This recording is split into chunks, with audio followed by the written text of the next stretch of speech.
B cricket নিউজে সকলকে স্বাগত জানাই।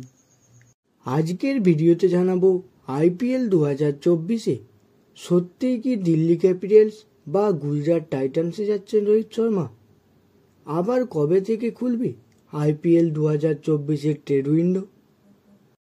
আইপিএল 2024-এর মিনি নিলামের জন্য বাকি আর মাত্র একদিন। ফ্র্যাঞ্চাইজিগুলি যে যার মতো দল সাজাতে তৈরি, কিন্তু নিলামেই সব কিছু শেষ নয়। 20শে ডিসেম্বর অর্থাৎ নিলামের একদিন পর আইপিএলের ট্রেডিং উইন্ডো আবার খুলবে।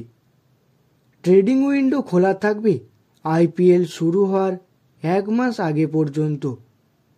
দলগুলির জন্য ট্রেড উইন্ডোতে খেলোয়াড় কেনার জন্য দুটি উপায় রয়েছে।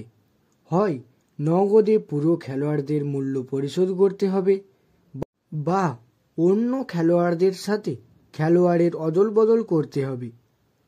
যে খেলোয়াড়রা ট্রেড উইন্ডোতে অদল বদল হতে পারে তার মধ্যে বড় নাম হল মুম্বাই ইন্ডিয়ান্সের প্রাক্তন অধিনায়ক রোহিত শর্মা।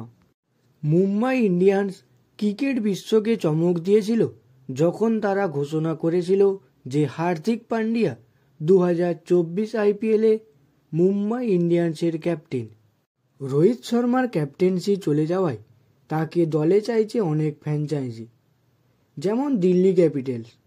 ঋষভ পন্থ ফিট না থাকায় ডিসি অধিনায়ক নিয়ে সমস্যায় রয়েছে, তাই তারা রোহিত শর্মাকে দলে পেতে মুম্বাই ইন্ডিয়ান্সের কাছে প্রস্তাব দেয়, যদিও সেই প্রস্তাব খারিজ করে দেয় মুম্বাই ইন্ডিয়ান্স। অন্যদিকে রোহিত শর্মাকে দলে চাইছে গুজরাট টাইটান্সও। 20শে ডিসেম্বর আইপিএল 2024-এর ট্রেড উইন্ডো খুললে কোনো দল রোহিত শর্মাকে নিতে পারে কিনা সেটাই এখন দেখার।